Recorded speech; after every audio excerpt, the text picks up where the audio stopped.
want to welcome you all here this morning. It's wonderful to have you. I'm very excited about the discussion that we're going to have. I'm sure it's going to be really rich. It's going to be topical, and we're going to dive as far into a number of really meaty issues as we possibly can. Before getting started and introducing some of our guests, I'd just like to say a couple of things in terms of background of the center's, in many ways, special relationship and engagement with the Millennium Challenge Corporation.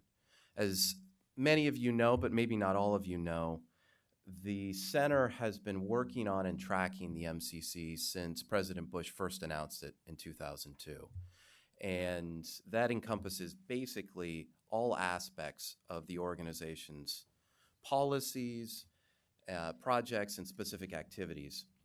And specifically, actually, and I should also say that some of that early work in tracking the MCC moved into or morphed into what has now become the Rethink initiative as well. So the MCC work was kind of the seed for a broader program that was developed over time.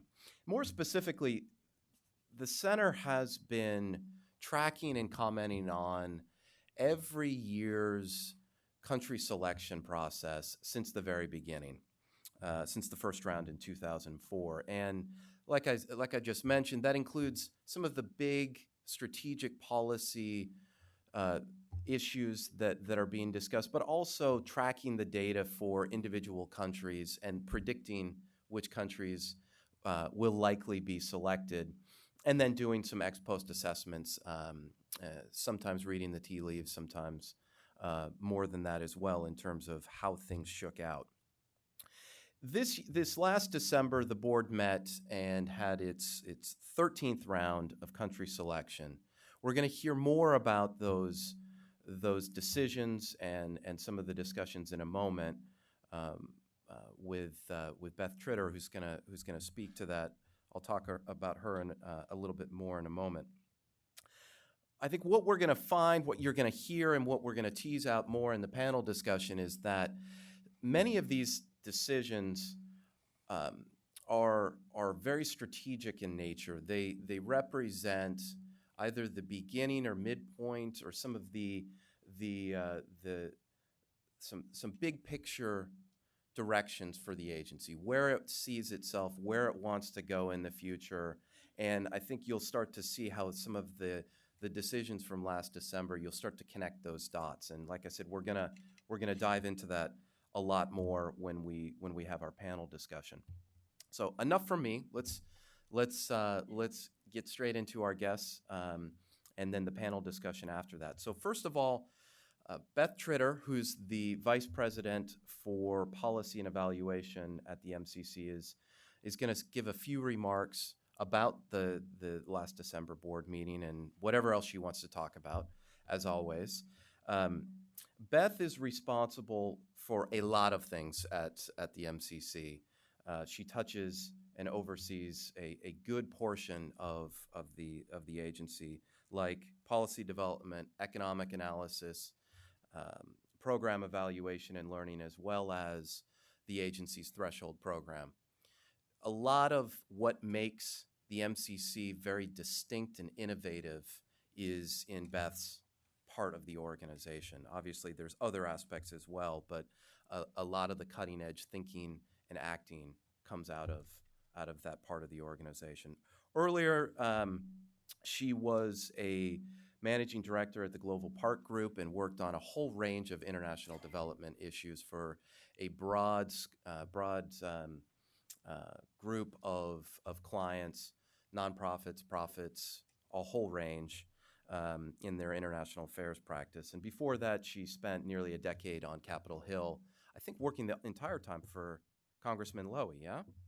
Almost the whole time, yeah. So she has a really interesting background and comes at these issues with a range of different perspectives. So Beth, please come on up. We're in your hands, and we can't wait to hear what you have to say about December and other things. Thank you. Thank you. Well, Thank you, Ben. I promise I'll actually stick to the topic because we have a really interesting conversation with some fabulous panelists coming up, so not to do too much of a teaser. So there's a lot happening at MCC, and the team and I are really excited to have this opportunity to talk about the most recent partner country selections and where we go from here. We're especially grateful to CGD for hosting this morning's conversation. As Ben was talking about, there is a very special relationship between CGD and MCC. And now that I'm actually at MCC, I get a little bit more advanced information about what things are happening. But for years and years, I relied on the predictions of the team here at CGD to understand what was about to happen at MCC and to really understand not only what news was coming up, but also the context for it. So we appreciate that some of your best thinkers continue to engage with us in an ongoing discussion about these issues, and we value your perspective. So I really appreciate that the whole team is involved here today. I also want to thank everybody here for joining us this morning. Scott mentioned to me that we have really amazing turnout, so there's a lot of interest in what we're doing, and we're excited there's a lot of interest in what we're doing because we think it's pretty special. Before we move to the discussion, I just want to give some context that hopefully will shed some light on the types of decisions we were faced with this past December and how those conversations will translate into action in the coming year and beyond. As you know, MCC's Board of Directors meets 4 times per year, and our annual selection meeting happens each December, where we decide on new partner countries. The board considered an exciting array of partner country recommendations this year and made some important decisions about the agency's future direction. The board approved 3 new countries as eligible for compacts, or 3 countries as eligible for new compacts, rather, because one of them is not a new compact country. And those are Cote d'Ivoire, Kosovo, and Senegal. And in both Senegal and Cote d'Ivoire, the board for the first time recommended that MCC explore potential investments that address regional obstacles to economic growth, which is something new for MCC and something that we've talked a lot about in public fora, both here and also elsewhere. The board also approved 2 countries as eligible for threshold programs, Sri Lanka and Togo. And the board also reselected Nepal, Niger, and the Philippines to continue developing their compacts, deferring a vote on the reselection of Tanzania and Lesotho until some governance issues are addressed in both countries. The board reaffirmed its commitment to developing a compact with Mongolia, which has recently graduated to upper middle income status. And finally, the board reaffirmed its continued support for MCC to explore a strategic partnership with India that would advance economic growth and poverty reduction in South Asia. So that's the news. Let's take a couple moments to just talk about what themes stand out when you look at what actually happened. And I just want to touch on 3 themes today. First is one of my favorite subjects, the persistence and power of the MCC effect, which I know a lot of you have heard about for a very long time. Countries like Cote d'Ivoire and Togo continue to use the MCC scorecard as a roadmap for policy reform. It's something we're very proud of, not just to become eligible for MCC assistance, though that's certainly a key goal and a key motivator, but also because they recognize that these reforms are critical for poverty-reducing economic growth in their countries. In 2013, just to give you an illustration, Cote d'Ivoire passed only 5 indicators, and today it passes 13, and as I said, has just been selected as compact eligible. I want to share with you personally that being a part of the selection process unfolding, and this was my first time through this year, seeing how countries prioritize and doggedly pursue MCC eligibility has been an inspiring experience. Long before scorecards are developed, the selection and eligibility team at MCC is fielding calls and questions from prospective partner countries, making sure they understand MCC's process and our scorecard and that they're talking with the right indicator institutions. The mood in the room when a prospective partner finds out that it's passed the scorecard for the first time is unparalleled. It's really something special. And I think that this early engagement provides a strong foundation for a partnership that we hope will last many years into the future and will benefit many people. So the MCC effect is indeed alive and well. A second theme underlying last month's board meeting was the shifting nature of poverty and its implications for our candidate pool. The board discussed, for example, which factors it should be thinking about when it considers candidate countries that may graduate to upper middle income status. As a learning institution dedicated to reducing poverty, MCC must constantly consider how global trends affect our approaches and our partners. And we know from the World Bank's recent monitoring report that there are 3 key challenges that stand out in the effort to tackle global poverty. Those are the depth of remaining poverty, the unevenness in shared prosperity, and the persistent disparities in non-income dimensions of development. So this critical conversation touches on the core of our mission and raises really important questions about how MCC should apply its model. And the third theme driving the board's discussion was the power and potential of regional investments. Poor countries can grow faster, create more jobs, and attract more investment when they're part of dynamic regional markets. And that's why, as I mentioned, the board recommended for the first time that MCC explore regional investments in 2 of its newly selected compact partner countries. I'm looking forward to hearing more about each of these themes this morning, and I'm sure the conversation will take us in some fascinating directions. So without further ado, I will hand the floor back to Ben.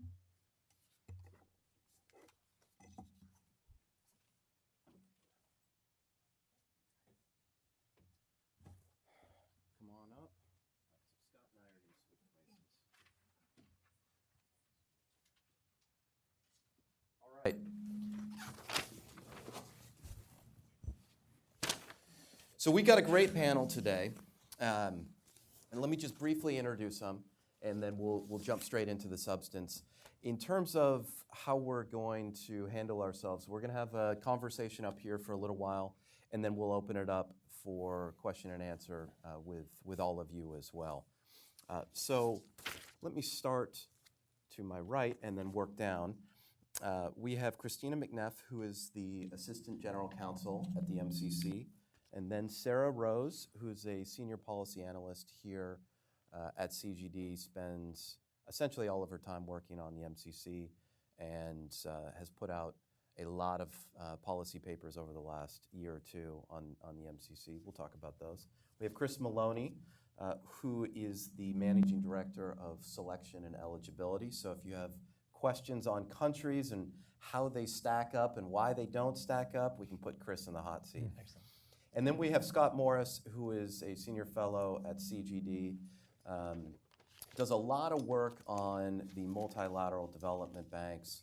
His background before he came to CGD was at the U.S. Treasury, and he was a Deputy Assistant Secretary for International Development and Debt. Is that, or does it change? Development finance. Development finance and debt. Sometimes the titles change a little bit, but I like that title better. And amongst other things, he was the +1 for the MCC. So he's worked on multilateral settings, but also on the MCC specifically. So he'll bring some interesting perspectives. So why don't we start off with one of the issues that Beth really stressed in some of the December board discussions and decisions, and they've been percolating for quite some time, not just within the institution and the broader community here in Washington, but up on Capitol Hill, which is on the regional nature of compacts. So as Beth mentioned, there's a couple that are specifically identified as developing the compact with a regional focus in mind in West Africa. And I think if I have the numbers right, there's now 8 compact countries in West Africa. If I may have that number a little off, but there's a significant concentration of MCC programs in that particular region. But not just that one. Beth mentioned India with a regional strategic economic lens for South Asia. So why don't we dig into this one a little bit to kick off? So Congress has been thinking about this, talking about this, and exploring the concurrent compact authority. So for those of you who are amongst the uninitiated, what that means is that the MCC could pursue 2 programs at the same time.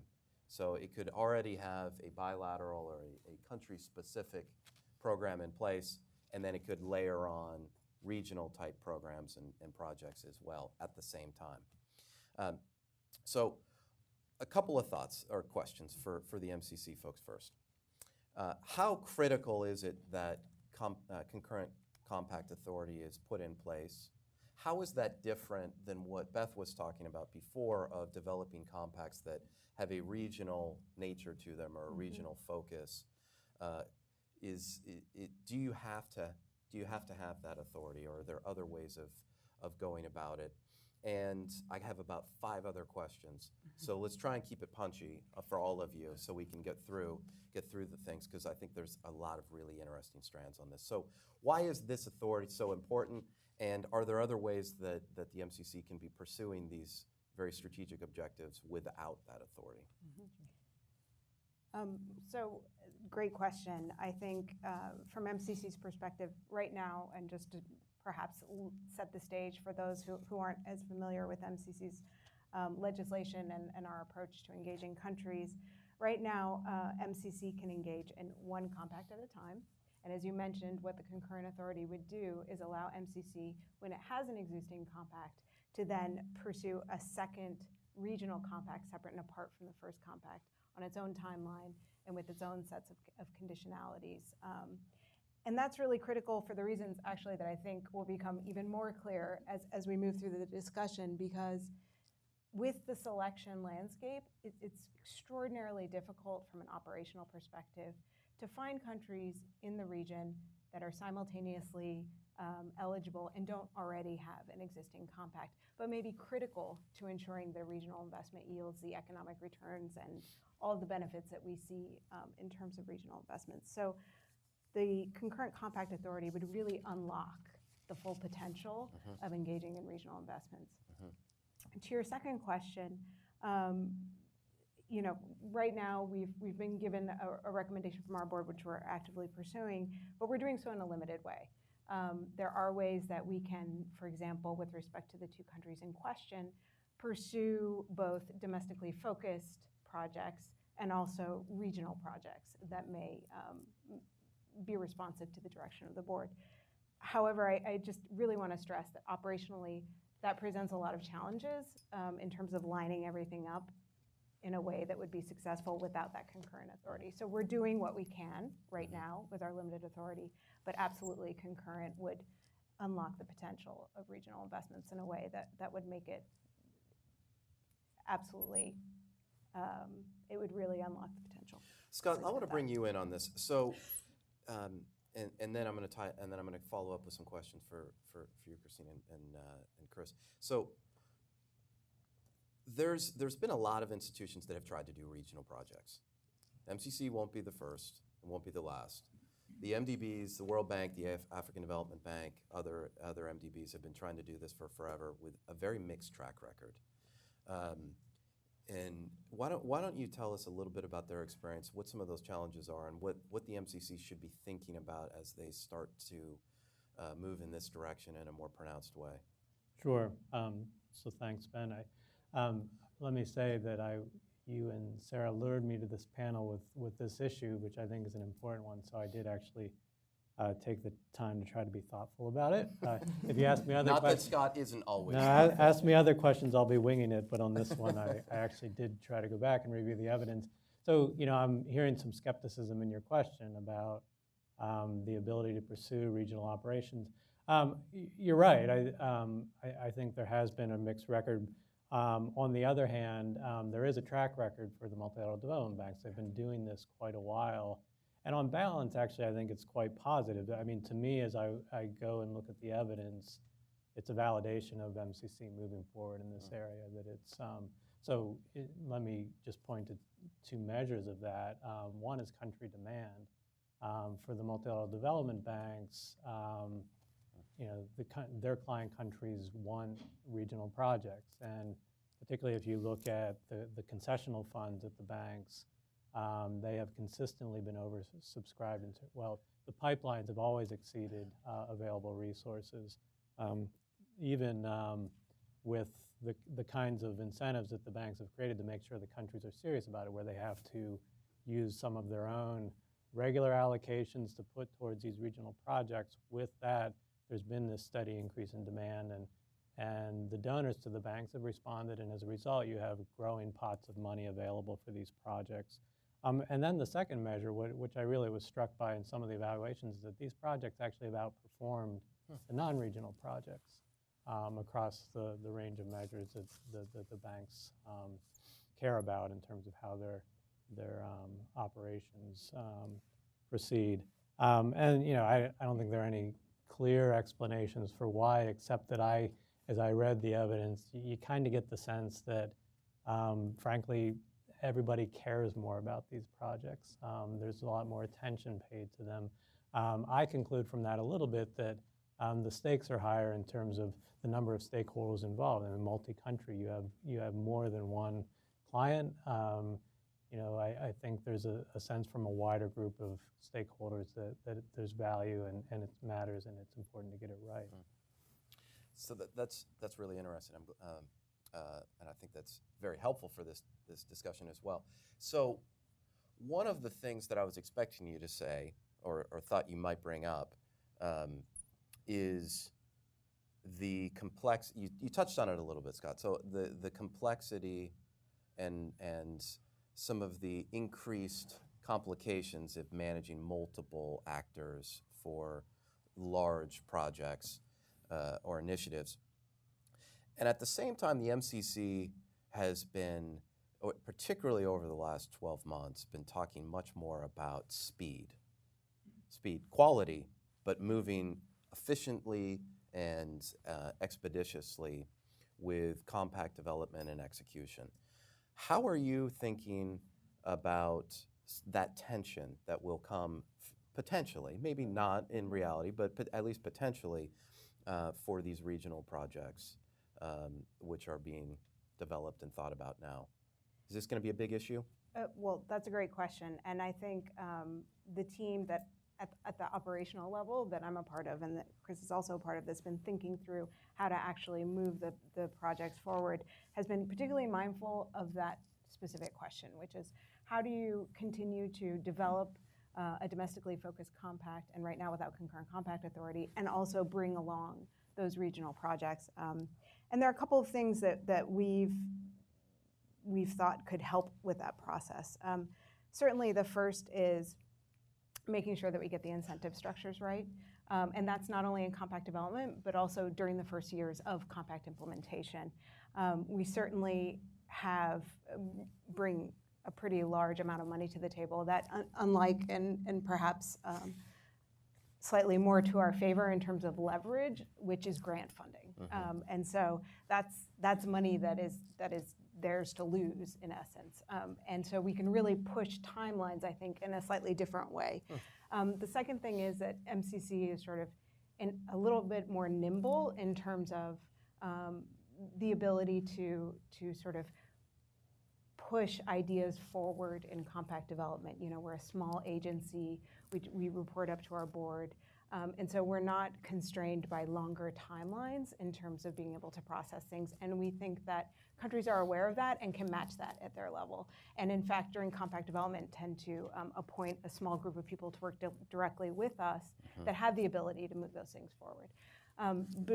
And then I think really the last thing that I would note, and this is again more from the operational side, is that we need to make sure that these projects that we're pursuing on the regional level feed up into the great work that the multilaterals have done.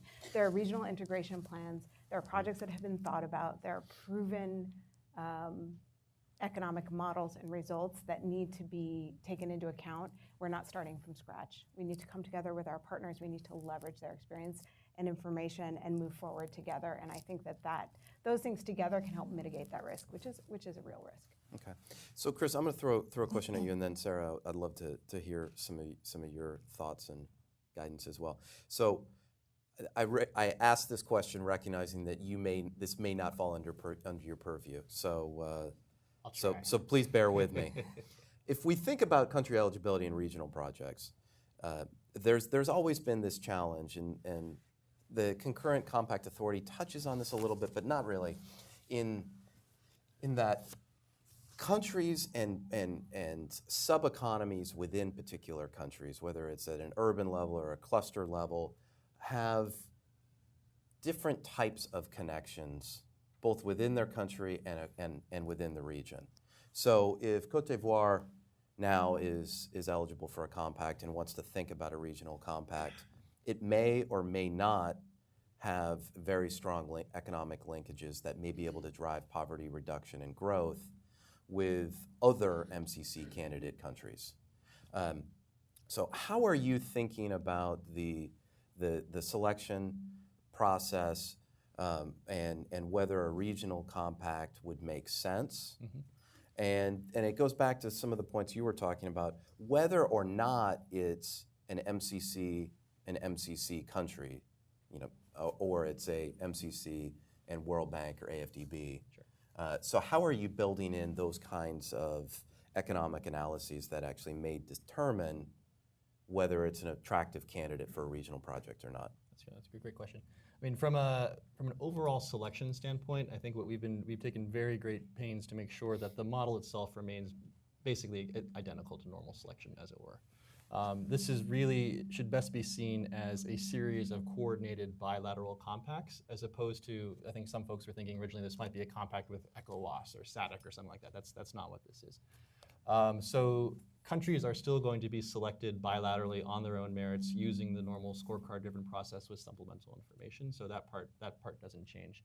But for those of you who love to read the selection criteria and methodology report that we publish every September, Everybody here has. everybody, I'm sure everyone, it's riveting. We actually this year included a whole section on the types of things that the board needs to consider when it's thinking about not only selecting a country for a normal bilateral compact, but also considering it for exploration of potential regional investments. And there were three things they're meant to look at. The first is just what is the role of this country in its region? So what are the relationships with its neighbors politically, economically? Is it members of certain trade blocs? What's its role in those blocs? So really making sure they have a good sense that if they were to recommend this country for regional investments, this is actually a country that has a role to play or potential to have in that space. Similarly, we provided quite a bit of supplemental information on the flip side of that question, which what are the hindrances to further regional integration for that country? So, is it non-tariff barrier issues that are going on? Is it an infrastructure question? Is it a political will question? What's really going on? So making sure both sides of that coin are clear has been a key piece of it. The last is also just making sure the board has a flavor of what the potential opportunities could be, particularly in sectors that are most relevant to MCC, transport, power, water, et cetera. Not to say that these are necessarily the exact projects at all that the MCC would necessarily be looking at or co-funding or anything like that, but to give a flavor that, okay, there's a lot of work that's been done by the multilateral development banks, by the countries themselves. What are those things? And so do we think there could actually be potential should that country be selected in a regional lens? So it's an art, not a science, but the idea is to provide as much regional information, pro and con, so the board can make as balanced a decision on whether or not to recommend the country, not just for a bilateral selection, but also potential exploration of regional investments. And that's the key thing. I mean, what we're saying here is, and if you see the language, it's important, is exploring regional investments during compact development. So there's no guarantee that there will be necessarily something there, but rather we want to ensure that the compact development teams and the countries are empowered to look at this lens. Because certainly if you look at the history of MCC over the past 10, 12 years, I think to some sense there's a sense that we may have left potential opportunities on the table because you can't look at that lens. I mean, look at the port in Benin. You got Niger right there. Similarly, if you look in Central America, you have the road that's being built across Honduras, and at the time when Nicaragua was still an eligible country, are there potential integration things that we left? And so I think really making sure that there is going to be key. That's great. Sarah, what are we missing? What am I not asking? What do you think the MCC should be thinking about as they further explore this? What are the key things that are on your mind? And then Scott, if you have any things that you think are lessons from the MDBs, either cautionary tales or strong suits that they should be incorporating into their thinking. And as I should have said, I think we said before we came out, feel free to ask each other questions as well. But Sarah, what should they be thinking about? What's on your mind when it comes to regional compacts? Sure. Well, just to start off, I do think it makes a lot of sense for MCC to be pursuing this angle from a theoretical standpoint. I think one of the questions that I have relates to what Chris was just talking about with selection and eligibility. I think it makes a lot of sense that MCC and its board are looking at countries with a view to what is this country's role in its greater region, et cetera. But my question becomes, what happens when it's hard to construct a region out of MCC-eligible countries? What happens when the linchpin of a region, for example, a South Africa, maybe a Nigeria or a Kenya, is not eligible for an MCC compact, either because their income exceeds the threshold to be an MCC candidate or because they don't pass the scorecard criteria that would enable them to be selected. So one of the questions I have for MCC is,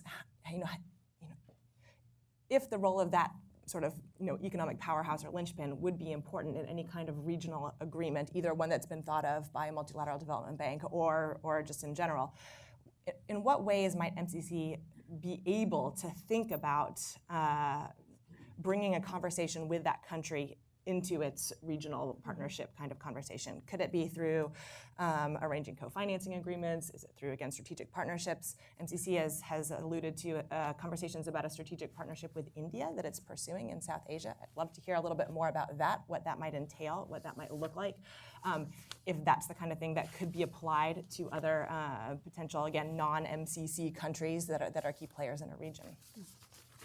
Anything else, Scott? Yeah, so let me, I like Sarah's points a lot. That, and in fact, one of my conclusions is this question of the amount of flexibility available as MCC moves into this area. And I'll say, I think this approach of concurrent compacts makes a lot of sense. It's very pragmatic in terms of convincing Congress to do this. It is a constrained approach in terms of how you move forward. So there is a question of how much flexibility can you take advantage of even under that model? And it's certainly a lesson for the MDBs how much are they allowing their constraints to further complicate what are already constraints on the ground as you try to pursue these. And for me, some of the big questions for the banks have been around treatment of so-called low-income countries, middle-income countries, and rules that the banks and their shareholders impose on themselves that really frankly, kind of get in the way sometimes of doing the economic rational thing on the ground. So that's one thing. Another area that's interesting to me is, as I looked at the track record, is that a lot of what the MDBs call regional operations are actually single country operations, but they've defined them in a way, they've determined that there are clear regional benefits from a particular project, even if it isn't technically a cross-border project. So, there's no problem with that. That makes perfect sense. It's almost an analytical question.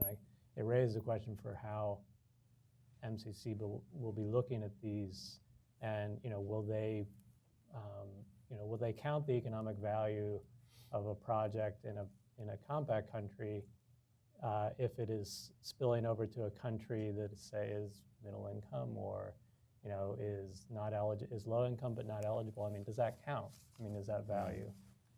I think it should. I think if you're prioritizing regional development as sort of a new area of activity, then you ought to capture the region and not be hung up on who's MCC eligible and who isn't.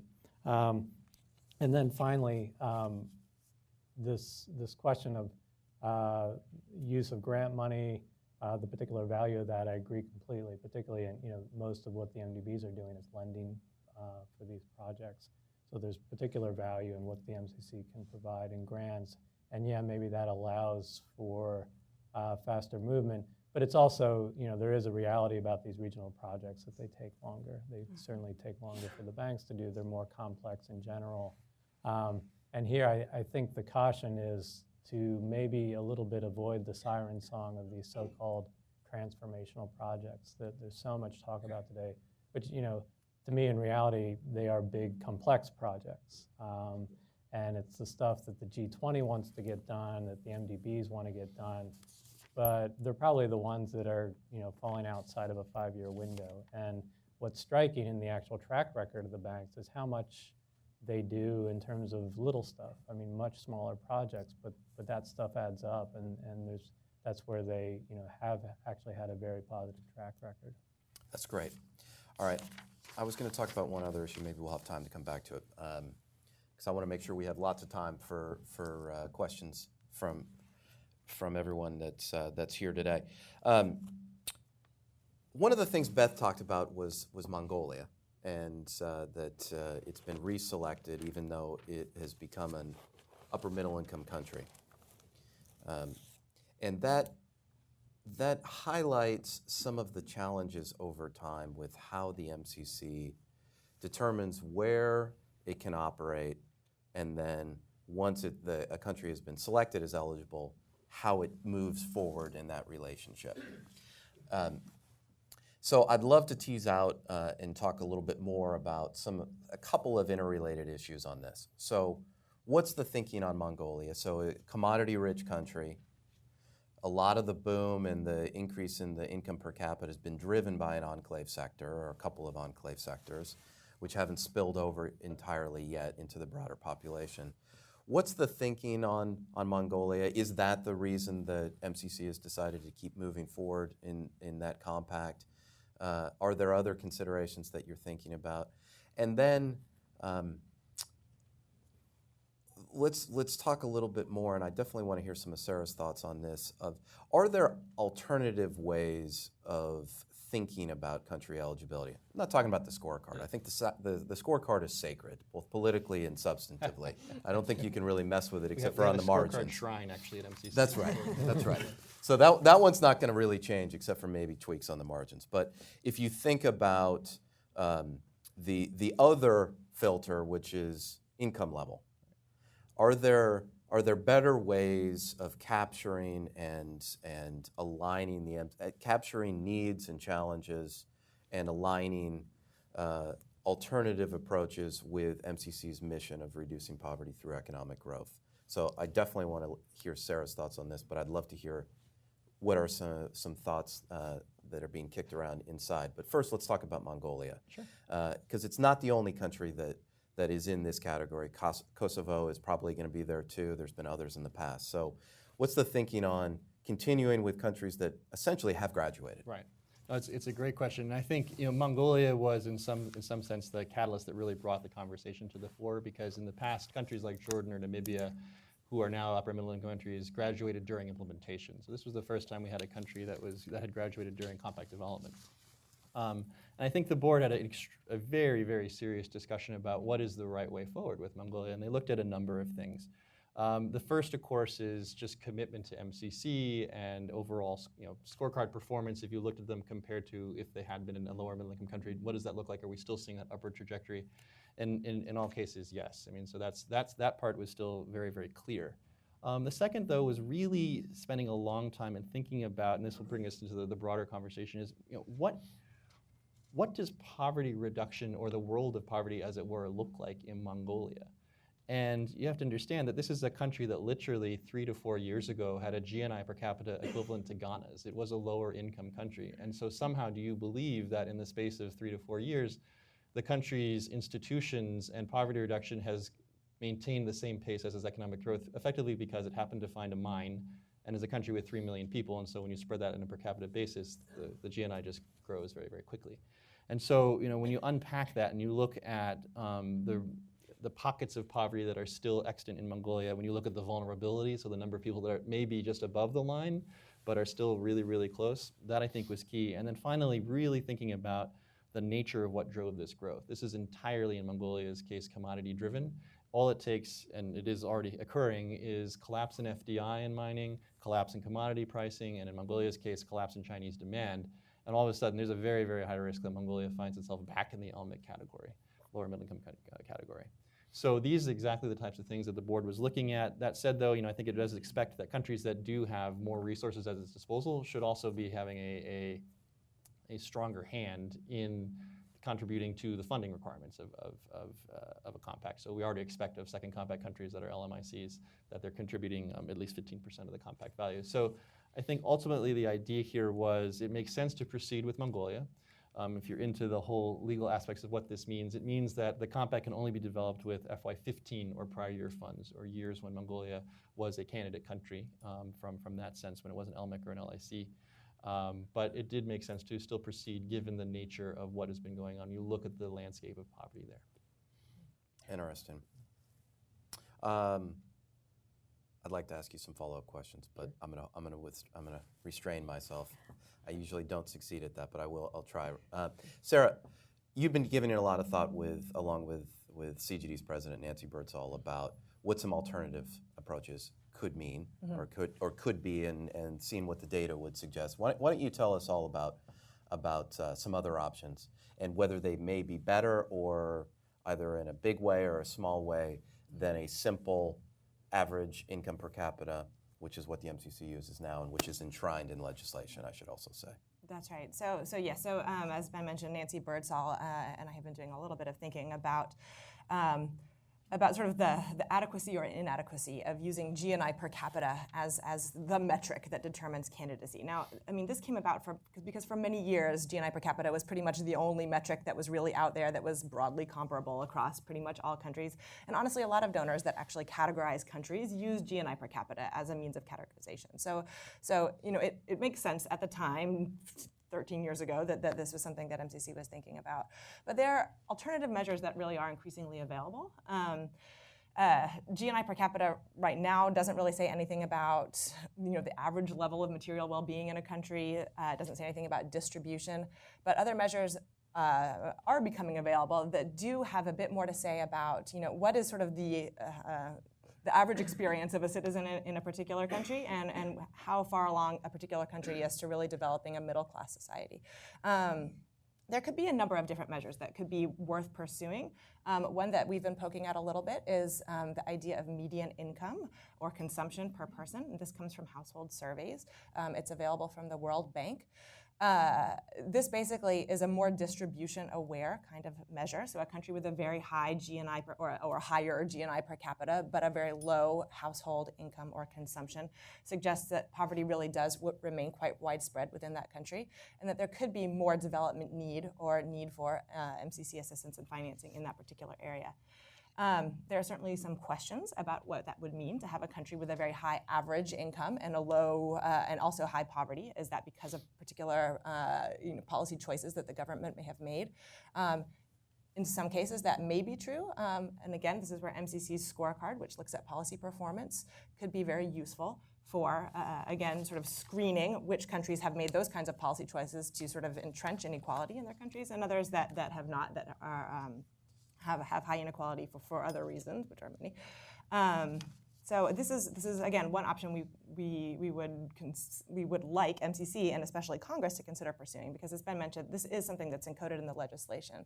So this isn't something that MCC is able to change without congressional actions. So that was a great explanation of a quite wonky technical issue. So, but it was a great explanation. I think it was very clear and straightforward. Let's put aside the scorecards for a second. Just purely on this, do you think it would, moving to this direction, and let's assume for the moment that it is a better proxy of need and challenges, would it have that much of an impact in terms of the universe of countries? Again, let's forget whether they have good policy performance. Sure. Well, it depends a little bit on how sort of the numbers would shake out. And I mean, quite honestly, if you look at countries with sort of a median household income below sort of plausible thresholds of $8, $10 a day or so, and this is what other people have written about as being sort of, you know, roughly below a level that would be considered middle class or middle income, it adds a handful of countries to MCC's current candidate pool. It doesn't add a huge number of countries to MCC's candidate pool. So this would not be a solution that would all of a sudden open up the floodgates of enormous numbers of new partners for MCC to work with. What it could do is create a more rational pool of candidates, and from there allow, again, sort of a small number of additional countries to come to the fore that really make sense for MCC to be working in. It could account for things like Mongolia's transition to upper middle income, but still having a daily household income or consumption per capita of about $8 a day. Now they compare this to the United States, which has daily consumption or daily income rather of $50 a day. So this is clearly a very poor country still, and again, because of the way that national accounts take into account the growth of the mining sector, it looks richer than it might be using only GNI per capita. So again, I don't think that this would be a way to get hordes of new countries into MCC's folds, but it could be a way to collect a few additional countries that would make very good sense for the agency. That's great. Thank you for that. All right, maybe one or two more quick issues, and then we'll open it up. One issue that we at CGD have been spending a lot of time on, thankfully a little less now, but had been, and particularly Sarah, is the issue of subsequent compacts, or a second or a third compact with a country. They finish their compact, they haven't had explosive exponential growth. That means they're now an upper middle income country, which on a side note, I think it's great that a lot of the narrative and conversation around that particular issue is starting to change, particularly on Capitol Hill with Sarah, I think, looked at Tanzania, and what was the compound annualized growth that it was going to have? It was like 80+% over Something like the 900%. period of the 5 years to graduate out of MCC assistance. So I think that just makes it clear that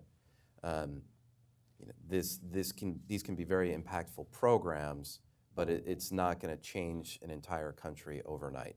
That actually had been some of the rhetoric and narrative in the past. So it's good that we're moving away from that. But there are a range of other issues on second or third compacts, and particularly under yours, and I'd love to hear some of your thoughts as well on this. So MCC is very transparent. It, at one point, was the most transparent aid agency. Now it's, number 3 or something like that. It's still right up there. It's extremely transparent. Eligibility process and the data that's used. One thing that is slightly less transparent is some of the additional issues that are considered by the board and by management for whether a country should be eligible for a second compact. And that relates to, all right, well, how good of a partner were they? How well did they implement the previous program?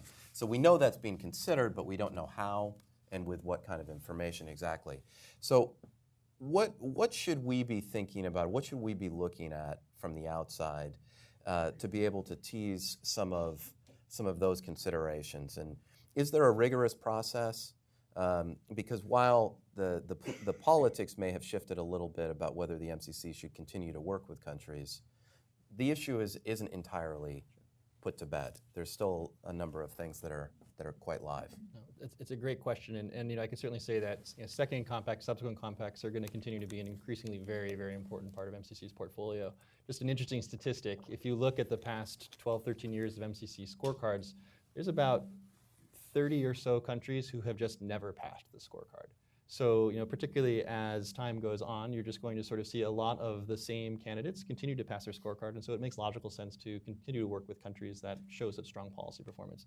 But the question is are they a good candidate for a subsequent compact? We do make very clear, and again in the very exciting selection criteria and methodology report, that there is a higher bar. And that higher bar rests on 3 big principles.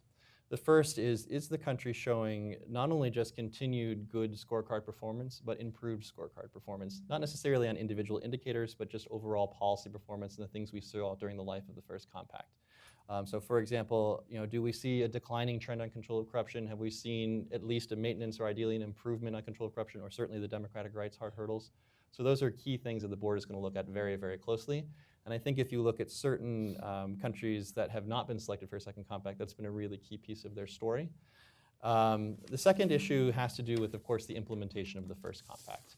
And for that, we look again at 3 big things. We look at the nature of the partnership. So was this a good country partner in terms of political will, in terms of the just the day-to-day running of the compact, in terms of achievements of what the compact was set out to do?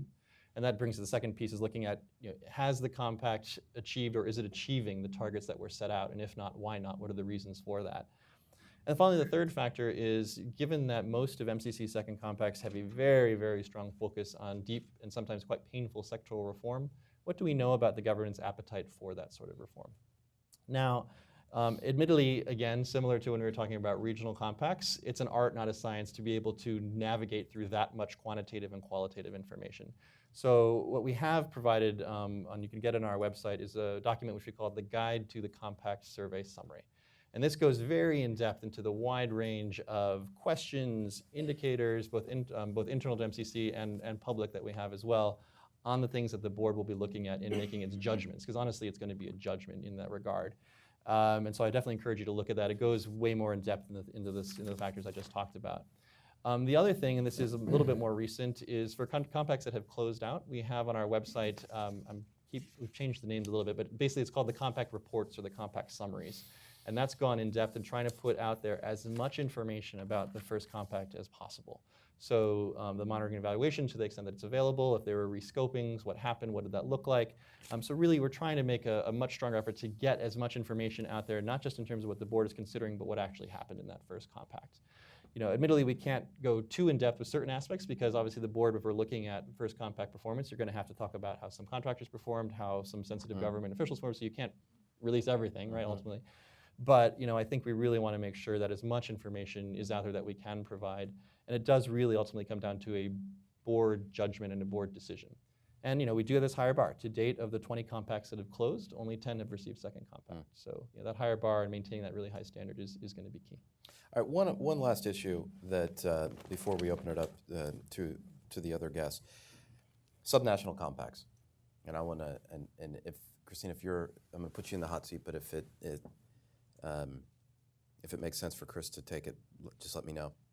So this isn't something that the MCC has really pursued that extensively. I think there's been thoughts, people have been kicking it around for a while, but I don't think the agency has concertedly pursued it.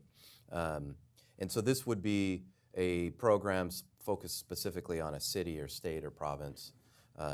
Where's the MCC's thinking on that? Are there legal issues that you would have to grapple with when you're thinking whether this is an attractive option or this is part of the future of the agency, is not a country model but a subnational model in nature? Where should we expect to see and hear more about this in the future? And then I'm going to ask you a question on this, Sarah. Great question. I think it's not something that I personally have been intimately involved in, but I know that it is absolutely something that we're looking at. We're looking at all tools in the toolbox. What makes sense to actually get the poverty reduction that we're looking for and the economic growth? And a lot of times in countries, as you noted, that can be concentrated in cities, so it makes perfect sense. And I know that it's being pursued pretty actively in our five-year strategic planning process. We've talked about it, and there will be a path forward to see what makes sense ultimately for the agency. And if that involves legal questions, we'll answer those at that time. But I think, Chris, you may have been more involved with this than I have. I mean, I think to start, we've obviously been focusing on the regional because it's the most apparent. We're sort of looking, gosh, we have countries that are right next to each other, and we know in the past there's been opportunities that have been missed, so I think that's why we've been starting there. But I think, as Christina said, we very much recognize that there could be very real potential at the subnational level. There's just a number of questions, though, that would have to be grappled with first. So the first is just the pure selection question. So I think one of the big things that my team has been looking at very much is what data exists that tells you about the governance at the urban or the provincial or the state level. And there's not a lot out there. And I think that's a really big question is how do you actually think about selection given the very big paucity data? It is something I know the bank and others have been starting to think about too, just given this changing nature of where poverty is. The other thesis, ultimately MCC from a legal standpoint signs compacts, which are the equivalent of treaties, with national governments. And so how do you navigate that intercourse between the federal level and what would ultimately be a state or an urban level? That said, though, I mean, MCC has had experience already with doing urban compacts. If you look at the Zambia compact, that's entirely about water in Lusaka. So, I think we actually have some experience already in the solely quote-unquote urban space. It's now, I think, thinking about how do you potentially expand that model, how you do that in a more targeted as opposed to ad hoc way. It is something that we're very excited to start thinking about and exploring further. That's great. All right. Sarah, in maybe 1 minute, and then Scott in 1 minute. So Sarah, and then we can open it up. Do you think it's a good fit, subnational compacts? Do you think it's a good fit for MCC's model? And Scott, so Chris actually mentioned that the MCCs or the MDBs are exploring it. So they've actually been doing some of this and exploring for many years. I remember when I was working on the MDBs, the World Bank was looking at this, particularly in middle-income countries, like subregions within Brazil, for instance. Anything that jumps to your mind from the MDB's experience on this? And so try and be quick so that we can open it up. Okay, so I think I'll make just a couple of points. I think that it could be a good fit for MCC, but I do have a couple of questions about how it would look within sort of the framework of MCC's model. Now, just sort of as a general framing, MCC's model was set up to think about things like policy performance matters, country ownership matters, and results matter. And so sort of within that framework, I have a couple of questions. Chris touched a little bit on the policy performance aspect of it. So because MCC picks countries based on sort of quantitative data of policy performance, the fact that this information is not available for subnational entities does complicate the decision about where MCC might invest on a subnational level. It's a little bit easier for countries that meet the criteria overall because there's some sort of plausible basis for selecting a unit within that country. But for a country that doesn't meet the criteria overall but could have a well-governed locality, it's harder to figure out how they might choose to select that particular locality. Another question I have does relate to country ownership, and this touches a little bit on also something that Chris said, is how do you navigate that relationship between federal and local kinds of relationships? So one of the things right now, as Chris mentioned, MCC does work in sort of subnational spaces. They work in a city in Zambia, for instance, but the decision about where to invest was made by and in conversation with the national government of Zambia. So having MCC make the decision of which locality it will work in does sort of remove that decision of where the investment should take place from a democratically elected government. So I think the question is that the right role, or what kind of conversation with the federal government in what capacity should be had to make that kind of decision? And then just lastly, I just want to bring up the idea of policy conversations. So a lot of donors recognize that policy reform, institutional reform, administrative reform ends up usually being a very important conversation as part of their capital investments. This is true for MCC as well. If MCC just has a relationship with a subnational entity, the policy reform conversations about the investments in that locality should be, theoretically, those that are purely under the jurisdiction, again, of that subnational governing unit. Not subject to interference by the national government if the national government is not really part of this treaty, if you will, or not something that would require action from the national government as well, again, if the national government is not necessarily part of the agreement. So I think finding the right mix of what sector that might be that has sort of the right kinds of policy conversation needs, as well as whether or not that sector is really a key constraint to growth, I think could also be a challenge and could be something that would be interesting for the agency to work through. So this last point is why I actually think it's almost a non-starter.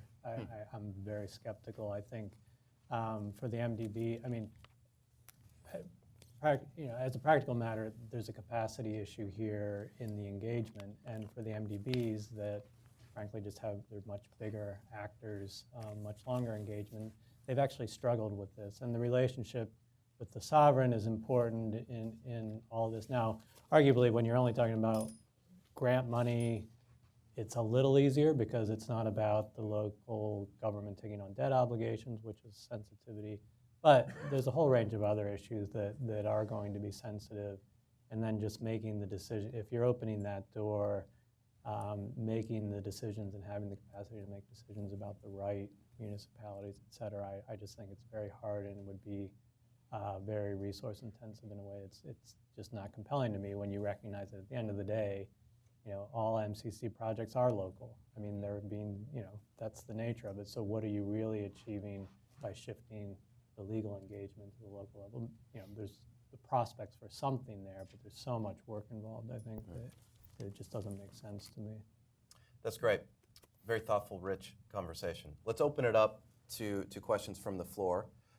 So we have mics in the back, and I think what we're going to do is, like usual, group them in three.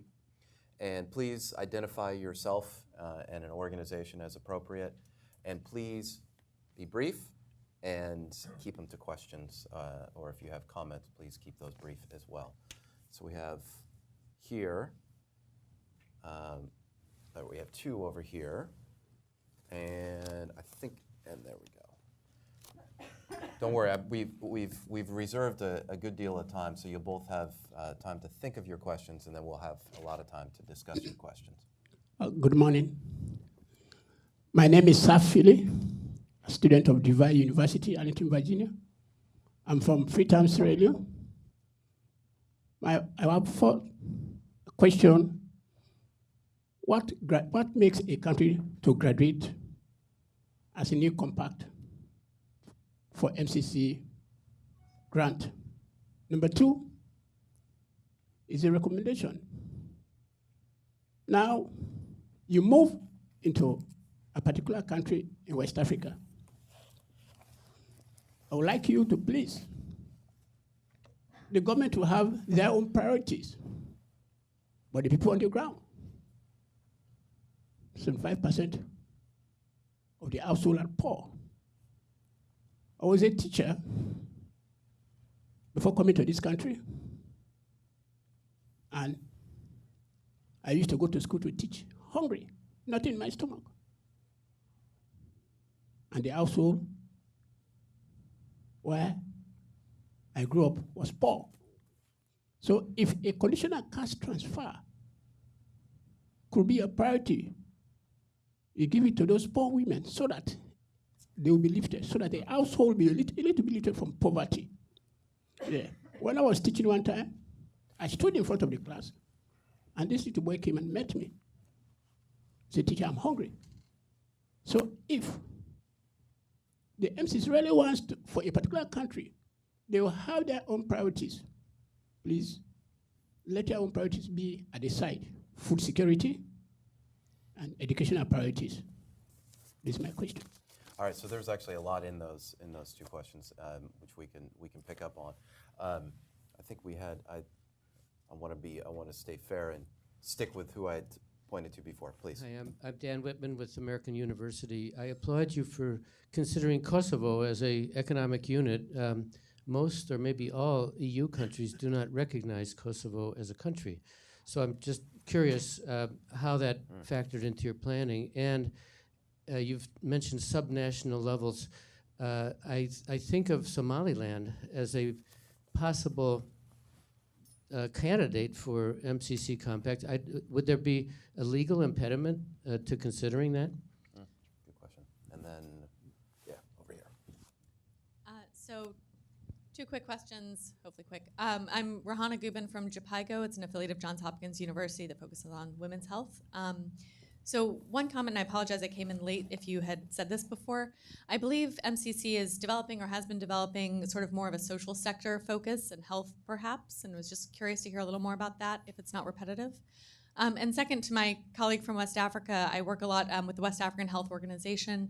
They have been receiving now for some years USAID money to do more best practices in health. Again, I know health is maybe not the typical specialty of MCC, but just curious, given I think population health and its relationship to global development, if you consider partnering with, have considered partnering with the local WHO type organizations regionally, like the West Africa Health Organization. Thank you.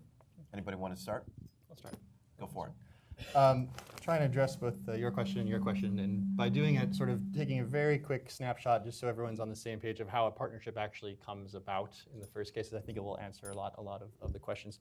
The first was just about overall graduation and just how a country is selected. I just want to make sure everyone understands that. So by MCC statute, MCC considers every single year any country that's considered a low or lower middle income country by the World Bank. That list changes a little bit every single year, but it's basically any country with a GNI per capita under $4,000 right now. Okay, so for a country like Sierra Leone and most very low income countries, the graduation in and out of the candidate pool is not that big of a concern at this point in time. However, there's then a second hurdle, which is then to be considered by the board, a country has to, at the very least, pass its scorecard if they are to be considered for a compact. And so that requires passing at least 10 out of the 20 indicators we have on our scorecard, and they must pass the control of corruption hard hurdle, which means having a score better than half of their income peers, as well as passing minimum scores on our democratic rights indicators, which in all cases these indicators come from third-party institutions. So roughly, just to give a sense of the 81 countries last year that were lower middle-income countries, about 29 were able to meet those strictures and therefore pass their scorecard. However, MCC does not have unlimited funds as much as we would like, and so we do have to have a very rigorous and deep conversation with our board members to figure out who amongst them will select. And typically that's been anywhere from 1 to 2 to 3 countries. As we saw this year, the board selected 3. So the funding available is a key piece of that. So there is, as much as possible, an objective governance policy-focused approach to identify which countries we are going to work with for compacts.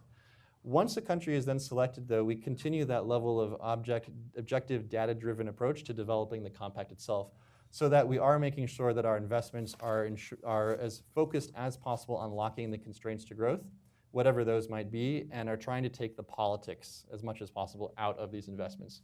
So for every country, whether it's a compact country or our smaller program, our threshold programs, we do what's called a constraints to growth analysis, which takes a series of economists, both local and from our side, and looks hard at what are the 2 to 3 binding constraints to economic growth in the country, and then working with the country to identify projects that will help break those binding constraints. That could be in health, that could be in agriculture, it could be in education. You don't know because it's all dependent on what's unique to that country and what investments show a proper rate of return and show a high potential of really breaking that constraint. So it varies dramatically from country to country in terms of what that might be, but ultimately the compact or the threshold program will be bespoke to that country's unique development challenges and really tries to stay away from pet projects or things like that as much as possible. So, What about Kosovo and Somaliland? Legal implications of that, so, or beyond just legal issues. Just as a threshold matter on Kosovo, and then I'll hand it over to Chris. The United States government recognizes Kosovo as a country, and we are part of the United States government. So that should, of course, be our starting point to be walking in line with our USD policy perspective. That only comes down to, I mean, is in terms of who are in the candidate lists, are they recognized by the U.S.? So that would be why Kosovo is there and why Somaliland would not be there. I think from the political dynamics of Kosovo, that is something that the board looked at very, very closely, including the role of the EU there. Over the past few years, there's been a pretty big change in the EU's view of Kosovo. So even Serbia was fine with Kosovo beginning the pre-accession agreement that just was signed 2 or 3 months ago. Really, I think right now it's Russia and Spain and only a handful of countries, Russia obviously not being in the EU, but that have really actively stayed away from supporting Kosovo or recognizing Kosovo. So in that regard, the trajectory of where Kosovo is going, I think everyone is very comfortable with that selection from an EU political dynamic standpoint. Can I talk about Somaliland really fast? Absolutely. Okay, so Somaliland, I think, is like, it's sort of a textbook case of what could be an interesting subnational compact, right? So Somalia itself doesn't pass the scorecard criteria. It doesn't have a lot of data, in fact. It's a very data-scarce environment. What data is there doesn't show particularly good performance overall. Somaliland, however, there's no independent assessments that are sort of comparative across the range of other MCC candidate countries that could place where Somaliland is in comparison to other countries that could be vying for MCC funds as well. I mean, this is unfortunate in a lot of ways. I mean, it really does put a little bit of a prohibition on probably MCC maybe potentially thinking about choosing an area that could make sense. But again, I think if you think about how you would be able to work again with the subnational unit in the absence of also having a conversation with a national unit, I think there's complications about thinking about Somaliland as well. All right, Scott, if you have thoughts on this, we can hit them on the next round. All right, so we have here. Do we have anyone in the middle? If not, here. Hi, my name is Woodruff Adams with Westchester University.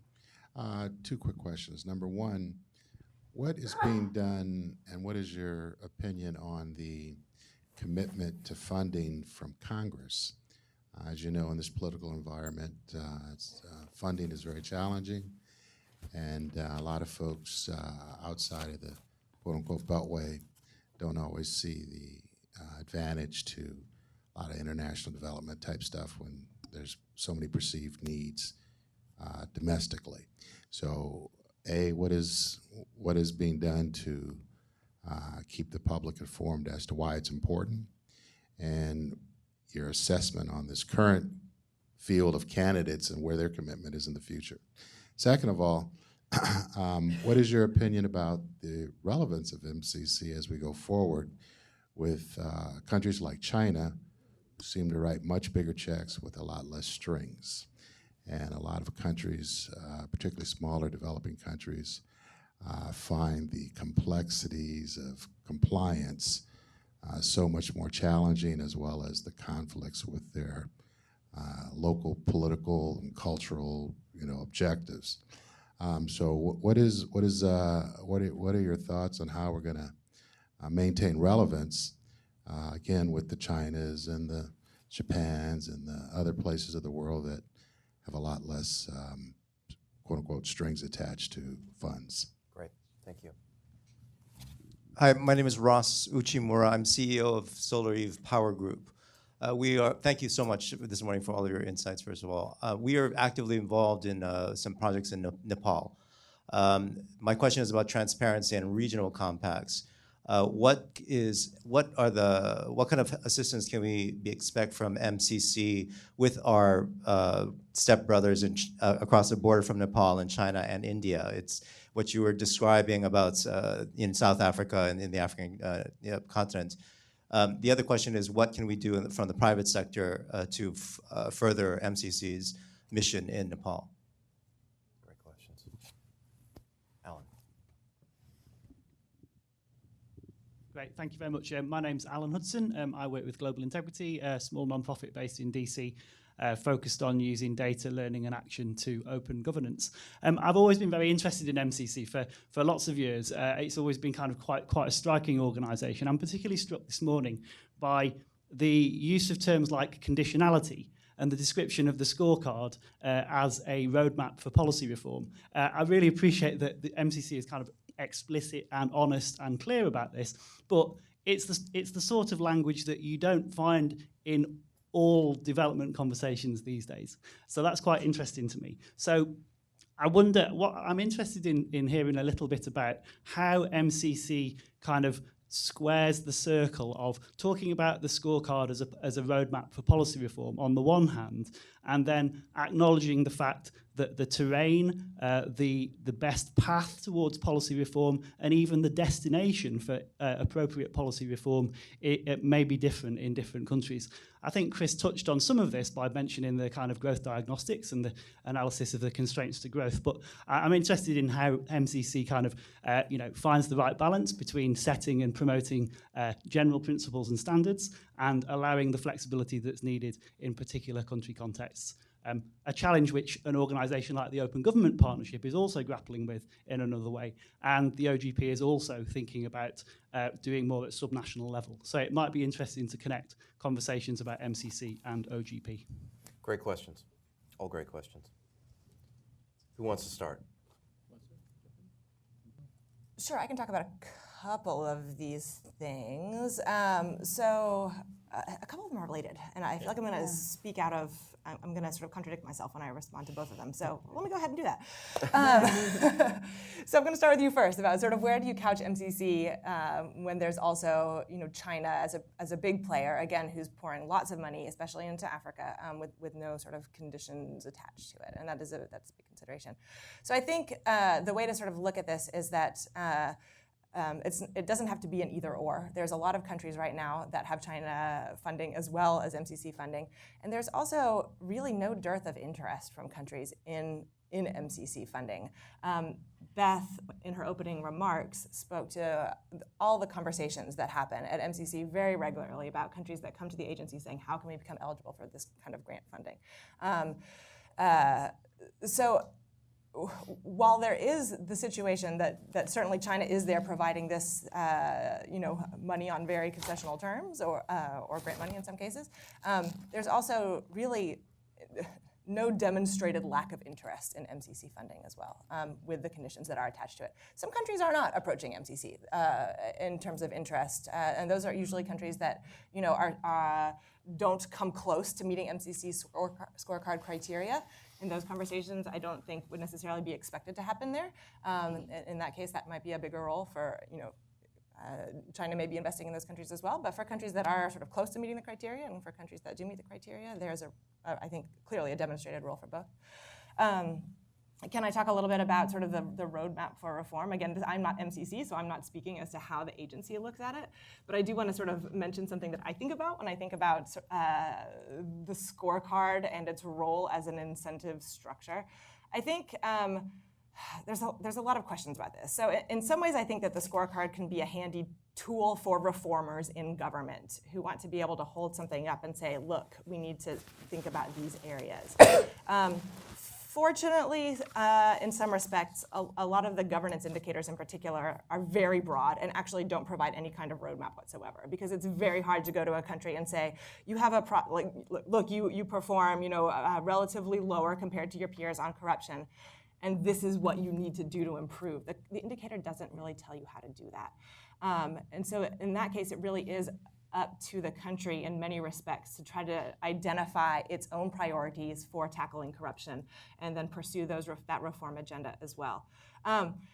In terms of the other indicators on the scorecard, there are some that are more actionable, and there are plenty of examples of countries having taken particular actions to try to meet those criteria, things like starting a business, some of the gender and the economy kinds of indicators. And those, again, because it's more easy to make sort of policy and administrative changes to actually improve performance on those indicators, in some sense, that has provided that incentive to actually make particular changes. In some cases, that's probably good. In some cases, it may not be particularly meaningful. Having a short number of days to start a business can be important, but it doesn't have to be. If you look at Afghanistan, it has one of the shortest number of days to start a business globally, but it probably doesn't have the highest ranked business environment of countries globally for other reasons. So I think there's a couple of ways to look at that. All right, so funding horizon and what the MCC is doing to secure that Nepal compact in terms of what the MCC is going to be doing vis-a-vis China and India, as well as how the private sector can be more engaged in that particular compact, and any other thoughts on the relevance question as well as the incentives and how the MCC is thinking about policies, conditionality, and as Alan mentioned, how that may contrast with some other actors. Sure. So just to address the question just in terms of, I think, also the relevance and Hill support, et cetera, on MCC, I think one of the beauties of MCC's model is that it has allowed for strong bipartisan support because you can explain why we're working in particular countries and why we're investing in particular sectors very, very clearly. You can actually say to a constituent, here are all of the poor countries in the world, here's why, this is how we've defined them. Here's how they were performing relative to each other, here's a scorecard. And here's why MCC has decided to work with this particular country and has done this analysis to understand why it's investing in a particular sector. That relative simplicity of understanding and putting logic behind where the aid money is being spent, I think has resonated very well on both sides of the aisle, and I think is one reason why MCC continues to be very, very strong in that area. So I don't think there's been much concern from a relevance standpoint when we're looking at that dynamic. I think just also sort of link into Alan's question as well, I don't like to think of the scorecard as conditionality. I like to think of it as ex ante to everything. Because if you're not passing our scorecard, we're not going to look at you, right? So I think that's a really big thing. A country is selected because of its scorecard, and then after that, that's when all the discussions about developing the compact and the investments come into play. And so the conditionality is very, very, very different when you look upon it from that lens. And I think it's just to sort of piggyback on what Sarah says, I mean, I think a lot of what's in this is sort of seen as a roadmap, but because these are pretty, I don't want to call them simple indicators, but they're concepts like inflation or corruption or democracy. These aren't, the types of things you would have seen in your classic Washington consensus, old school conditionality. Take the last question on Nepal. I think very much Nepal is a very unique country just in terms of where it's situated, right? So you got Big Brother to the north and Big Brother to the south, and you're seeing a lot of pretty intense dynamics playing out right now, particularly as they deal with their constitutional challenges in the Terai and along the border with India. So those are all factors that will be weighed very heavily in the compact development process. We actually have, somewhat uniquely, the country team leader who's developing the compact is actually based in Kathmandu, and he's spending a huge amount of time, as we do in any compacts, consulting deeply with the private sector, with civil society, on top of course, our regular government counterparts, and all of these dynamics are going to shape in whatever is jointly developed with the government of Nepal in the ultimate compact. It's still early days. It's only been a year into compact development, so, and particularly given the recent dynamics, it's, I think, making the timeline struggle a little bit. But for any private sector player that's in Nepal, we would be more than happy to connect them with our country team lead in Kathmandu. Any additional thoughts? Yeah, just very briefly, I wanted to talk a little bit just from the operational side. As Chris mentioned, the scorecard is just the first step. And when we talk about conditionality, when we start actually developing the compacts, this actually also relates to the question about congressional interest and also country interest. There are a lot of issues identified that people are aware of, and we can use the leverage of our grant funding and potential infrastructure projects to help bring some of those policy reforms that have just gotten stuck along the way through in a compact form. So for example, everybody likes to cut a ribbon for a road once it's constructed, but nobody cuts a ribbon when you fill the pothole. we can help with that on the front end, by setting in conditions for how road maintenance is funded over a longer term in a particular country. And so I think conditionality is really important in the scorecard sense, but it's also hugely important. Chris and his team are 10 people in our agency in a recognition of once that starts, there's a whole different set of conditionality that comes through that is specifically related to economic growth in that country, recognizing that particular context. And just to the question about congressional support, I also think, we tend to say conditionality, and there tends to be a reaction that countries may not want that conditionality, when actually this is a country-driven approach. We're recognizing issues that need to be addressed, and we're recognizing them in an open way. Being the person who writes the compacts, I can tell you, they're in the compacts. What are the key things that need to change before we can take a next step in a particular project during our 5-year time frame? And I think that combination of things tends to make the compacts themselves very unique and attractive for both the countries and our stakeholders here in the States. Scott. Yeah, so both, I wanted to say something about Congress and then the China question too. I think congressional support for MCC is very solid. And I'll tell you, in my job in the U.S. Treasury, I had to convince Congress to fund our contributions to IDA and the other funds in the multilateral development banks. And when those spending bills came out every year, it was usually a kick in the gut for us sitting in Treasury. And then we would look at the MCC number, and there was a fair amount of jealousy. So I think the support has been solid and stable. I think the question is, can MCC bring Congress along as it seeks to evolve over time? And that this isn't, as an institution that's still within, early generations of its life, what does it look like in the second decade, third decade? I mean, it's a very long-term issue. The issue with China, I mean, on the one hand, MCC in its financing is very different from China. I mean, the pure grant thing is not something that China does a lot of. I mean, the massive presence in Africa is lending and ownership, and that's something very different, which, on the one hand favors MCC. The pure grant money is highly valued, but it can be overwhelmed just by the volume of financing that is lending based. At the end of the day, I think where we really and this is more broadly about the U.S. government, but particularly a valuable tool like MCC is, what are you delivering that isn't strictly financing? And it even goes to issues of conditionality, because I think there's recognized value in the conditionality from your government interlocutors, because often those actors you're working with are the ones who want the conditions imposed. It gives them the ability to pursue things in their own government that they can't absent this external actor providing an incentive to do so. So I think it's a track record of delivering on results in that regard, particularly on the policy agenda, not just building the road, but doing it in a way that has leveraged policy reforms. That is absent from other pools of capital that are floating out there. All right, so we're at the time, but let's try and squeeze in one very fast lightning round. I always like to do these. So this is very concise, punchy responses. If there's any more questions out here, there's still a lot. Okay, which is great. All right, so the first one I saw was right. This woman here, and then here, and is there anyone over there? All right, so fast questions, and we'll see if we can get the panelists to give you fast responses or comments. Thanks for a great presentation. My name is Russ Webster. I work at CNFA, Cultivating New Frontiers in Agriculture.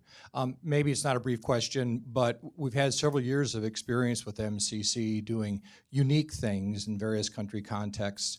And wherever MCC is working, typically there are other organizations, other international multilaterals, bilaterals, as well as private sector investors, as well as local public sector institutions that you have to deal with. I'm just curious, from the experience to date, if there are any particular sets of institutions that you find you're frequently at odds with, or that present unique challenges to achieving your goal. Whether is it always the local government, or is it other donor agencies, is it the private sector? But with the experience we've had to date, it would be interesting to reflect a little bit on where MCC typically faces the greatest challenge in doing what it's seeking to do in a country context. Great.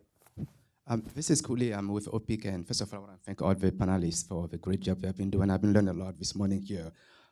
So I'm going to be very quick, and I want to talk more about the case of Cote d'Ivoire and the regional focus MCC want to go with. So I think this is a great idea. Why? Because there are going to be some externalities, positive externalities in this compact, and also because of infrastructure issues. For instance, you have a road going from Abidjan to Niamey, and I think there are many interesting things, positive things that will come out of this. Instead of focusing just on one country, you have many countries because they are interlinked, and given the idea of moving forward, integrating all Africa and all the regions, I think this is great. This is a superior idea if we can make it happen.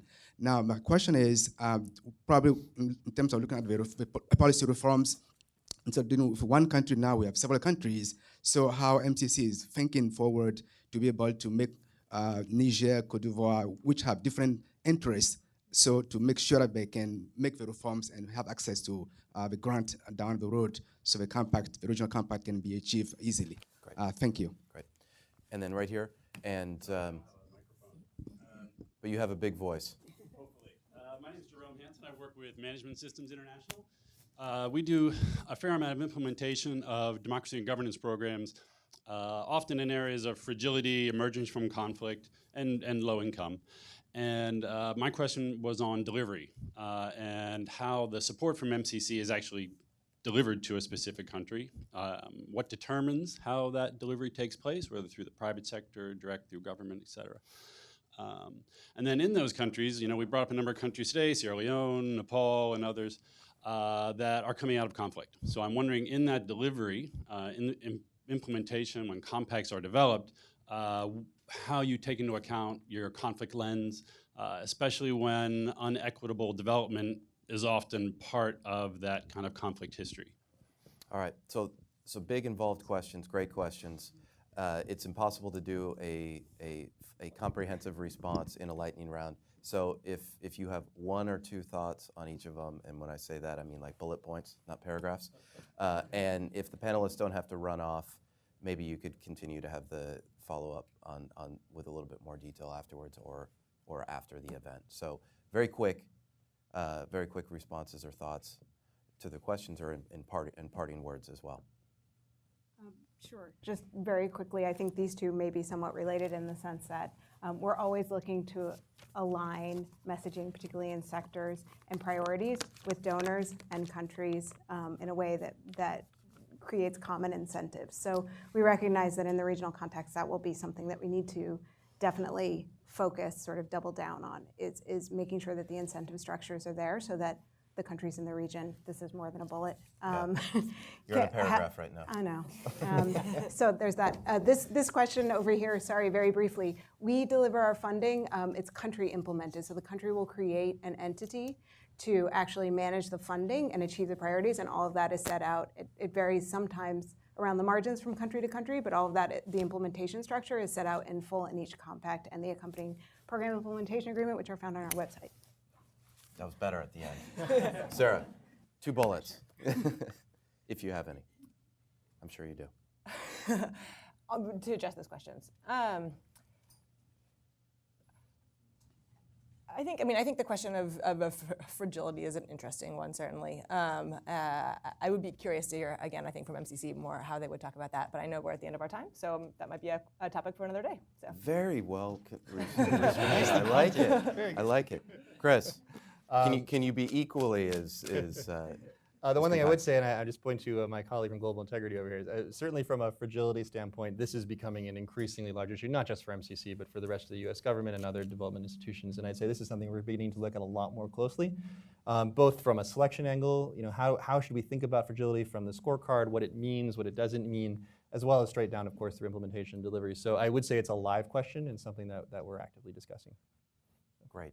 Scott, parting thoughts. Yeah, just on sticking with this issue, to me, it's a country like Cote d'Ivoire having a compact is critical because it, it demonstrates the ability of MCC to move into an environment, not just, it's post-fragile or, that there's a window of opportunity here. You're helping a democratically elected government, really sustain something. And I think to move in those settings is really important and is a lot of what the MCC can do to provide value in the developing world. That's a great place to stop. I want to thank all of the panelists for being here today and for your great thoughts and comments and responses to some of the questions. I also want to thank Beth. Thank you for being here today, and you're tweeting, okay, and for not just being here but tweeting. And thank you all for being here as well. Please join me in thanking the other panelists.